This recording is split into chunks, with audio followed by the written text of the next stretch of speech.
السلام علیکم ورحمۃ اللہ وبرکاتہ۔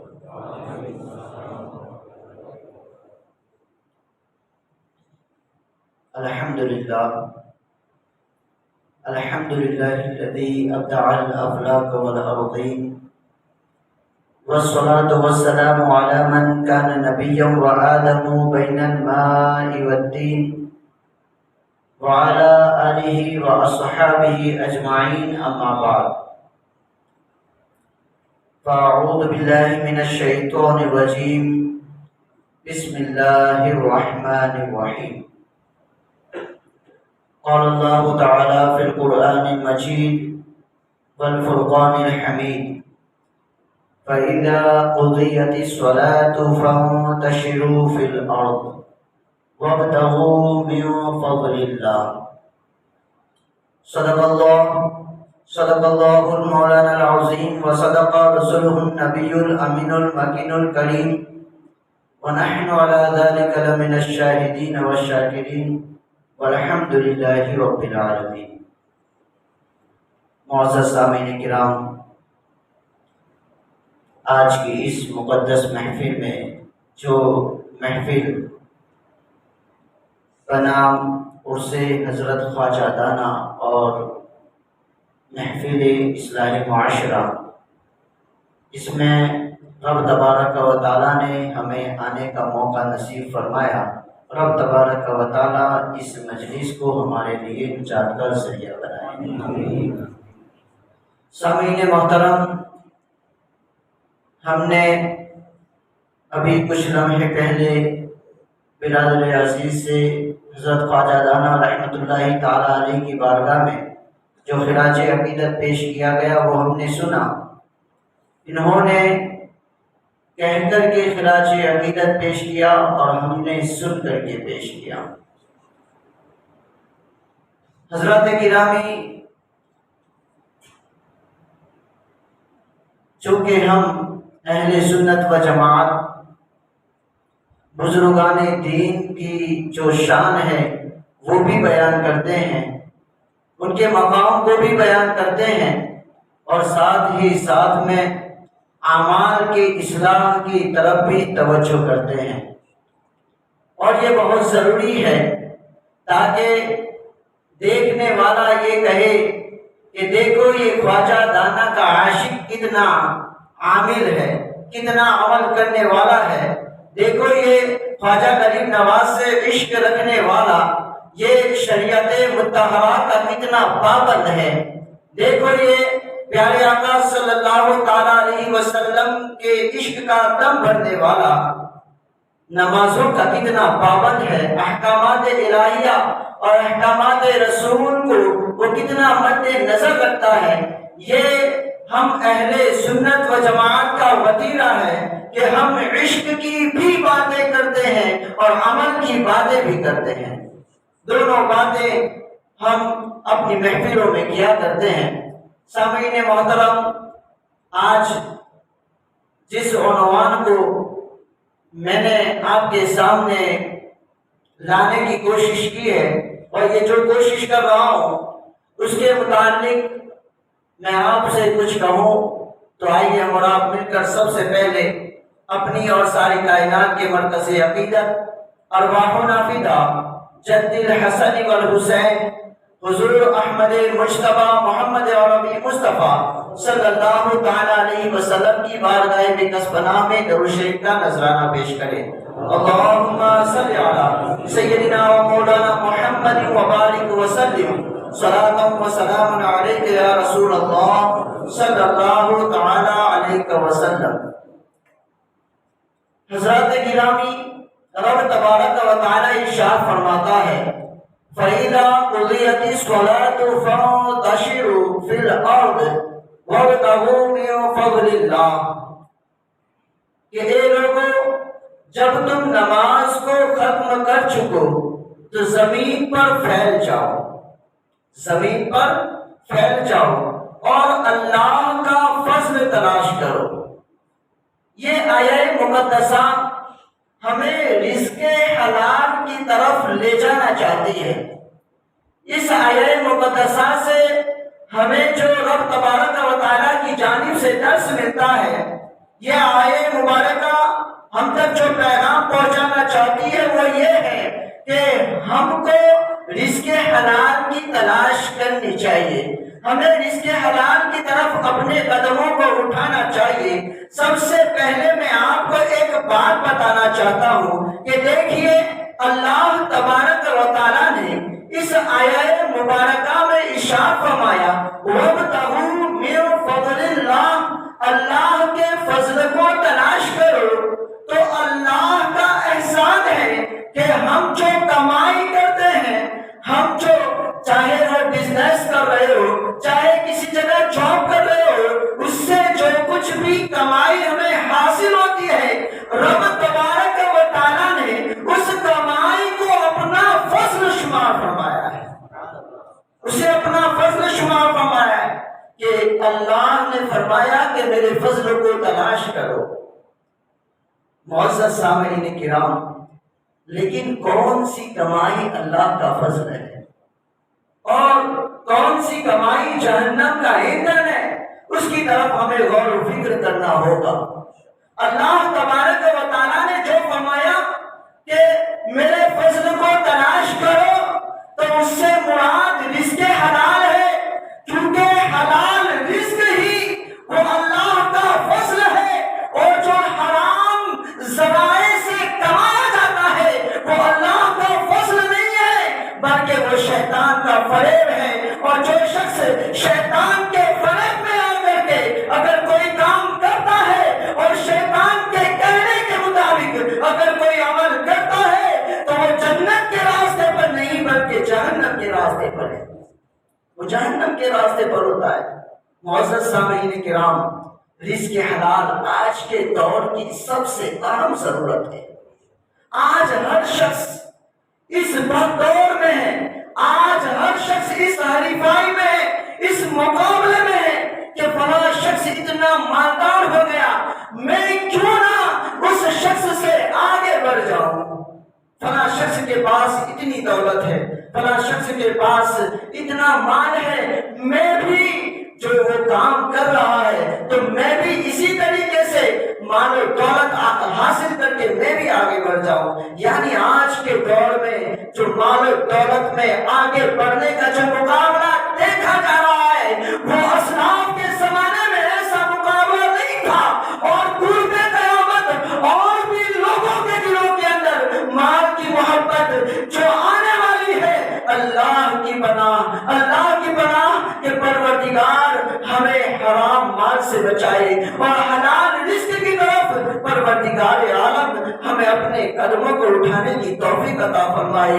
معزز سامعین کرام، آخر یہ سب کیوں کیا جا رہا ہے؟ اگر ایک عقل سلیم والا شخص اگر پوچھے گا کسی شخص سے جو حرام کمائی میں مشغول ہے، حرام حاصل کرنے میں مشغول ہے، اب چاہے حرام کی کمائی سود کی شکل میں کیوں نہ ہو، چاہے حرام کی کمائی چوڑے کی شکل میں کیوں نہ ہو، چاہے حرام کی کمائی کسی کا حق دبا کر حاصل کرنے کی شکل میں کیوں نہ ہو، چاہے وہ حرام کی کمائی کسی کو دھوکہ دے کر کے آگے بڑھنے میں کیوں نہ ہو، معزز سامعین کرام ان سے پوچھا جائے کہ آپ یہ کیوں کر رہے ہو، تو جواب ملتا ہے کہ دیکھو میرے اخراجات اتنے ہیں کہ مجھے اپنی فیملی کو بھی چلانا ہے، بچوں کو اسکولوں میں پڑھانا ہے، مدرسوں میں تعلیم دینی ہے، وغیرہ وغیرہ، وہ ساری باتیں اپنی ضرورتوں کو پیش کرتا ہوا نظر آتا ہے۔ اسے کہا جائے تو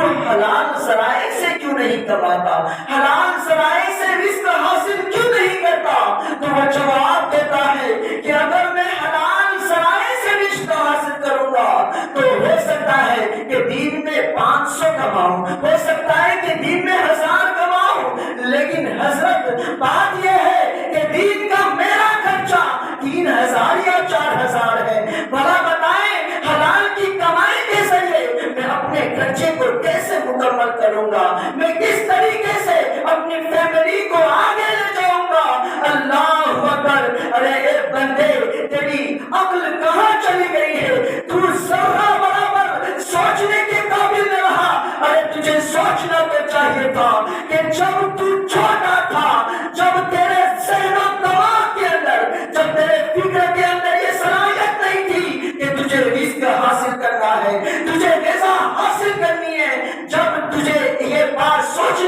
صلاحیت نہیں تھی، تو وہ رب قریب ہے کہ جب تو چلنے کے قابل نہیں تھا، جب تو کام کرنے کے قابل نہیں تھا، تو وہ رب ہی ہے کہ جس نے ماں کی گود میں تیرے لیے رزق کو تیار فرما دیا۔ وہ رب ہی ہے جس نے تیرے لیے ماں کی گود میں رزق کو تیار کیا۔ کیا وہ رب آج جب کہ تو توانا ہو چکا ہے، آج جب کہ تو طاقتور ہو چکا ہے، کام کرنے کے قابل ہو چکا ہے، تو کیا رب تیری ضرورتوں کو نہیں جانتا؟ ارے وہ علیم و خبیر ہے، وہ دلوں کے بھیدوں کو جاننے والا ہے، وہ جانتا ہے کہ میرے کس بندے کو کتنی ضرورت ہے۔ ارے وہ رب اپنے بندوں سے اتنی محبت کرتا ہے، اتنی محبت کرتا ہے، فرمایا گیا کہ 70 ماہوں سے زیادہ رب تبارک و تعالیٰ اپنے بندوں سے محبت کرتا ہے۔ تو کیا وہ رب ہمیں بھوکا سلائے گا؟ کیا وہ رب ہمارے بچوں کی تعلیم و تربیت کا انتظام نہ فرمائے گا؟ یقیناً فرمائے گا، لیکن ہمارا یقین مفقود ہو چکا ہے، ہمارا یقین ختم ہو چکا ہے۔ اللہ اکبر، دیکھو جتنا تمہارے مقدر میں ہے اتنا ہی ملے گا، اس سے زائد نہیں ملے گا۔ بس فرق اتنا ہے کہ جو مقدر میں ہے وہ کس طریقے سے حاصل کر رہے ہو، وہ حلال ذرائع سے حاصل کر رہے ہو یا حرام ذرائع سے حاصل کر رہے ہو، بس فرق اتنا ہے۔ ورنہ آپ غور و فکر کریں، حضور اکرم صلی اللہ تعالیٰ علیہ وسلم کے فرامین اس تعلق سے بہت زیادہ ہے۔ معزز سامعین کرام، یہ دنیا، اس دنیا کے اندر ہمیں کتنے سال رہنا ہے؟ یقیناً پیسوں کی ضرورت، مال و دولت کی ضرورت مجھے بھی ہے، آپ کو بھی ہے، سب کو ہے۔ ہم سب کو دنیا میں رہنا ہے، دنیا میں اخراجات کو ہمارے لیے اخراجات ہیں، ہمارے اوپر بہت زیادہ ذمہ داریاں ہیں، لیکن ہمیں دنیا میں رہنا ہے، دنیا کو ہمارے اندر نہیں رکھنا ہے، دنیا کو ہمارے اندر نہیں رکھنا ہے۔ جیسا کہ تاریخ السلطنت غوث العالم حضور مخدوم سمنانی رحمت اللہ تعالی علیہ ارشاد فرماتے ہیں کہ دنیا میں اس طریقے سے رہو جیسے کہ کشتی پانی میں رہا کرتی ہے، کشتی پانی میں رہا کرتی ہے۔ تو کشتی جب تک پانی میں ہے چاروں طرف پانی ہی پانی ہے، لیکن کشتی میں پانی نہیں ہے۔ تو جب تک کشتی میں پانی نہیں آتا تو سمجھ لیجئے کہ وہ کشتی اپنے کنارے کی طرف رواں دوا رہتی ہے۔ جیسے ہی وہ پانی جو چاروں طرف ہے وہ کشتی میں آ جاتا ہے تو وہ کشتی کنارے پر نہیں پہنچتی بلکہ وہ ڈوب جایا کرتی ہے۔ تو یقیناً ہم دنیا میں ہیں، چاروں طرف دنیا ہے، ہمیں دنیا میں رہنا ہے، دنیا کو اپنے اندر نہیں لانا ہے۔ جب تک ہم دنیا میں رہیں گے کامیاب ہے، لیکن اگر دنیا ہمارے اندر آ گئی تو وہی حال ہوگا جو کشتی کا پانی میں ہوا ہے۔ معزز سامعین کرام، اللہ تبارک و تعالیٰ نے ہمیں حلال رزق کی طرف اپنے قدموں کو اٹھانے کا حکم عطا فرمایا ہے، حرام سے بچنے کا حکم عطا فرمایا ہے، کیونکہ اللہ کے نبی صلی اللہ تعالی علیہ وسلم ارشاد فرماتے ہیں کہ وہ جسم جنت میں ہرگز نہیں جائے گا جو حرام کے ذریعے بڑا ہو، حرام کے ذریعے بڑا ہو، وہ جسم ہرگز جنت میں نہیں جائے گا۔ یہ کتنے سال کی زندگی ہے؟ 60 سال، 80 سال یا 100 سال؟ اس کے بعد تو پھر ہمیں جانا ہے آخرت کی جانب، ہمیں آخرت کی طرف کچھ کرنا ہے۔ تو ہم جنت کا سودا یہ دنیاوی مال و دولت کے ذریعے کر رہے ہیں۔ جنت کی قیمت کیا دنیاوی مال و دولت ہو سکتی ہے؟ ہرگز نہیں ہو سکتی۔ ارے جنت کہ جس کا تصور ہم اپنے ذہنوں میں مکمل طور پر نہیں لا سکتے کہ اللہ تبارک و تعالیٰ جنت میں کتنی نعمتیں عطا فرمائے گا۔ معزز سامعین کرام، آج دنیا کے خاطر ہم نے اس جنت کو چھوڑا ہے کہ جس کی آشائش، جس کے آرام اور جس کی نعمتوں کا اندازہ ہم اس دنیا میں رہ کر کے نہیں لگا سکتے ہیں، ان نعمتوں کو چھوڑ دیا۔ کیوں؟ کیونکہ وہ سامنے نہیں ہے، کیونکہ وہ سامنے نہیں ہے۔ سامنے تو ہمارے یہ دنیا ہے نا، وہ سامنے نہیں ہے، اس لیے ہم نے اس کو ترک کر دیا ہے۔ سامنے دنیا ہے، دنیا کو حاصل کر لیا ہے، لیکن سامعین محترم، ہمارا یقین کتنا کمزور ہوتا ہوا نظر آتا ہے۔ آج اگر ہوامان وبھاگ یہ کہہ دے، اگر موسم کے جو ماہر حضرات ہیں وہ یہ کہہ دے، وہ ذرائع کے ذریعے کہ اتنی بارش ہونے والی ہے یا اتنا بڑا طوفان آنے والا ہے، یقیناً ساری چیزیں اللہ کے دست قدرت میں ہیں، لیکن اگر کوئی آگاہی دے رہا ہے کہ اتنا بڑا طوفان آنے والا ہے تو پھر گورنمنٹ اعلان کر دیتی ہے، اس کے بعد ہم کیا کرتے ہیں کہ وہ آگاہی کے مطابق ہم اپنے جاب پر بھی نہیں جاتے اگر وہ خطرناک طوفان آنے والا ہو، اگر بہت زیادہ تباہی آنے والی ہو تو بازاریں بند رہتی ہے، سب کچھ بند رہتا ہے، لوگ اپنی حفاظت کے ذرائع ڈھونڈتے ہوئے نظر آتے ہیں کہ کیسے ہم اپنی حفاظت کریں، کیسے حفاظت کریں۔ اللہ اکبر! آج جو موسم کے ماہر نے اعلان کیا کہ کل ایسا ہونے والا ہے تو ہماری کیفیت یہ ہو گئی کہ ہم اپنے بچنے کے ذرائع ڈھونڈتے ہوئے نظر آتے ہیں کہ ہم اس طوفان کے ذریعے یا اتنی زیادہ سخت بارش کے ذریعے کیسے بچ سکتے ہیں۔ ارے ان کا جو اعلان ہے وہ جھوٹا بھی ہو سکتا ہے، وہ غلط بھی ہو سکتا ہے، لیکن میرے نبی نے جو اعلان فرمایا، خدا نے جو اعلان فرمایا، وہ نہ کبھی جھوٹا ہو سکتا ہے نہ کبھی باطل ہو سکتا ہے۔ جو فرما دیا سو فرما دیا، وہ ہو کر کے رہے گا، وہ ہو کر کے رہے گا۔ تو فرمایا کہ وہ جسم جنت کے اندر نہیں جائے گا۔ ہم نے بارہا سنا، اس کے باوجود ہم سود کھانے میں مشغول ہیں۔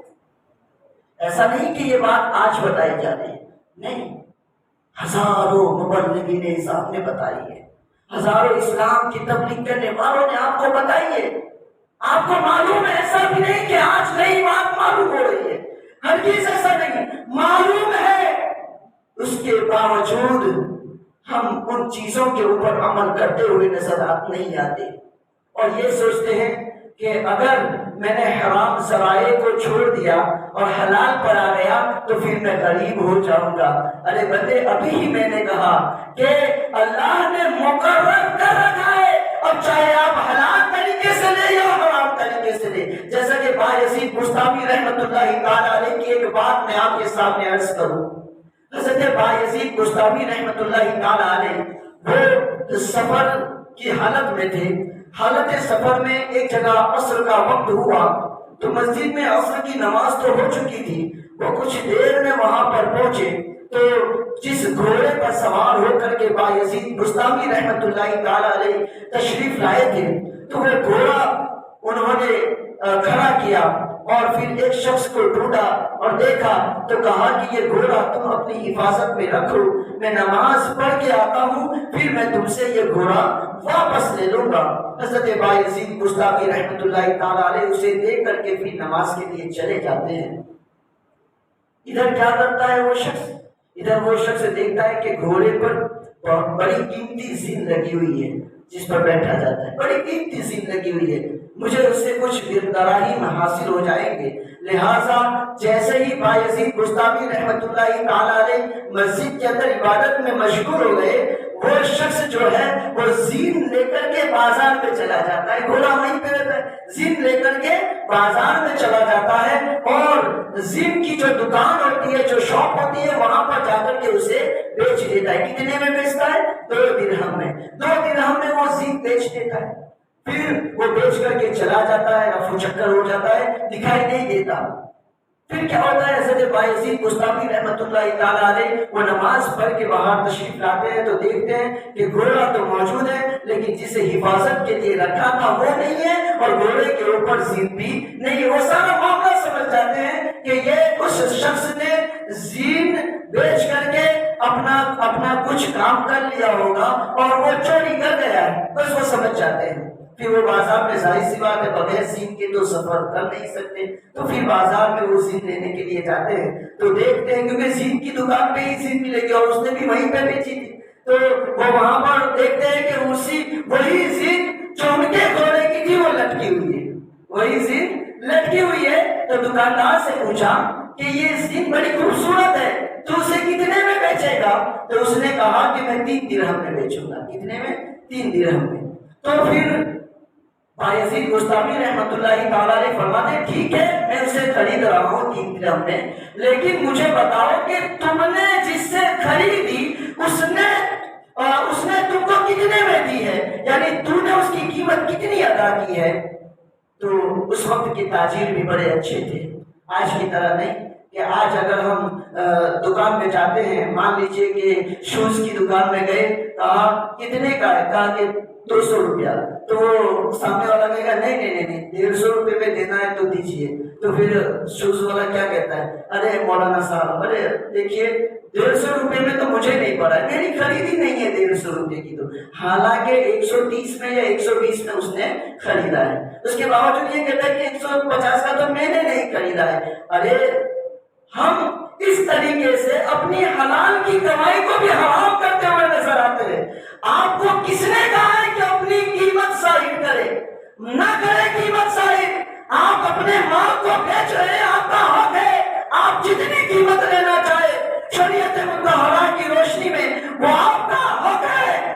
لیکن آپ اگر کہنا ہی چاہتے ہیں تو یہ کہے کہ مجھے اتنے میں نہیں پرورے گا، میں نے نہیں گوشائی کہتے ہیں نا، مجھے اتنے میں نہیں پرورے گا، بس اتنا کہے. یہ نہ کہے کہ مجھے اتنے میں نہیں پڑا. اگر یہ کہہ دیا تو جتنا منافع حاصل ہوگا وہ سارا کا سارا حرام میں شمار کیا جائے گا، وہ سارا کا سارا حرام میں ہوگا. تو ہم اپنے حلال ذریعے کی جو روزی ہے اسے بھی حرام کرنے کی کوشش نہ کرے. چند باتوں میں بھی وہ چیز حرام ہو جاتی ہے، غور و فکر کرنے کی ضرورت ہے چھوٹی بات مگر بہت بڑی بات ہے، اس کی طرف توجہ کرنے کی ضرورت ہے. ہاں تو میں یہ عرض کر رہا تھا کہ بایزید بسطامی رحمۃ اللہ تعالیٰ علیہ نے پوچھا کہ تم نے کتنے میں خریدی تھی؟ تو اس نے کہا کہ میں نے 2 درہم میں خریدی تھی. کتنے درہم میں؟ 2 درہم میں خریدی تھی. اللہ اکبر. بایزید بسطامی رحمۃ اللہ تعالیٰ علیہ سوچتے ہیں کہ جب میں اسے دے کر کے گیا تھا کہ لو یہ گھوڑا اور اس کی حفاظت کرنا میں آتا ہوں، تو جب میں مسجد میں جا رہا تھا اس وقت میں نے سوچا تھا میں واپس آؤں گا تو اس کو 2 درہم اس کی اجرت عطا کروں گا. اللہ اکبر.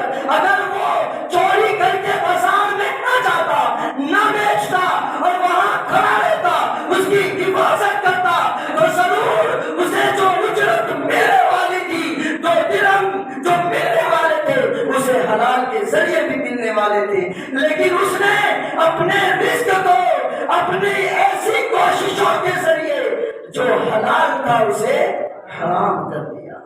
تو جو مقدر میں ہے وہ ملنے والا ہے، وہ کہیں جانے والا نہیں ہے. ہمیں صرف اور صرف اللہ تبارک و تعالی اور اس کے پیارے حبیب صلی اللہ تعالی علیہ وسلم نے جو پیغامات عطا فرمائے ہیں ان پیغامات کی روشنی میں اگر ہم رزق حاصل کریں گے تو انشاءاللہ العزیز یقیناً ہماری دنیا بھی کامیاب ہوگی اور ہماری آخرت بھی کامیاب ہو جائے گی. آج ہم کیا کرتے ہیں؟ اللہ اکبر. اسی رزق کے حرام میں یعنی حرام کی کمائی کے اندر ایک چیز یہ بھی ہے کہ ہم اپنی بہنوں کا حق مارتے ہوئے نظر آتے ہیں، اپنی بہنوں کا حق مارتے ہوئے نظر آتے ہیں. اور جو لوگ کیا ہے کہ اپنی بہنوں کا حق ادا نہیں کرتے ہیں، معزز سامعین کرام، یقیناً وہ بہت بڑے گنہگار ہیں. ان سے پوچھا جائے کہ تم اپنی بہنوں کا حق ادا کیوں نہیں کرتے؟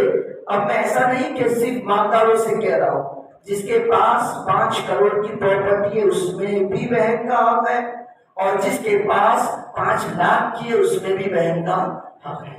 ہر ایک کو ہے. کوئی غریب ہے اس کے پاس ایک ہی گھر ہے جو باپ کا ہے، تو وہ کہہ گئے میں تو غریب ہوں میں تو کیا دوں؟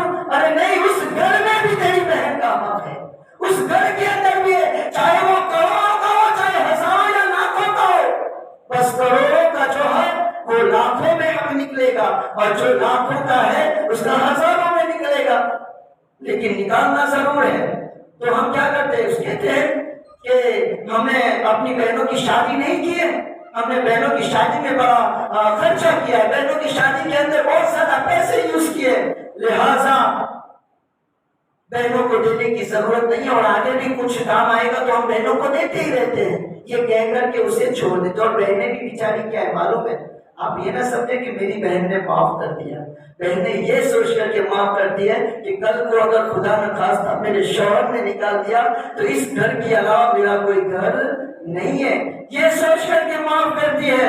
اور سنو، آج میں ایک مسئلہ بھی آپ کو بتانا چلوں کہ اگر بہن راضی خوشی سے معاف کر دے تو یقیناً معاف ہو گیا، یقیناً معاف ہو گیا، لیکن اس کی حیات میں اگر وہ دوبارہ مانگتی ہے تو وہ حق جو اس نے معاف کیا تھا وہ اگر مانگ رہی ہے تو اسے ادا کرنا ضروری ہوگا، اسے ادا کرنا ضروری ہوگا۔ یہ شرعی مسئلہ ہے، اگر اس کی اور بھی وضاحت چاہیے تو مفتیان کرام سے آپ رابطہ قائم کر سکتے ہیں۔ تو معزز سامعین کرام، ہم یہ کہتے ہیں کہ اس کی شادی ہو گئی، یہ ہو گیا، فلاں ہو گیا، مجھے بتاؤ کیا باپ نے تمہیں ڈاکٹر نہیں بنایا ہے؟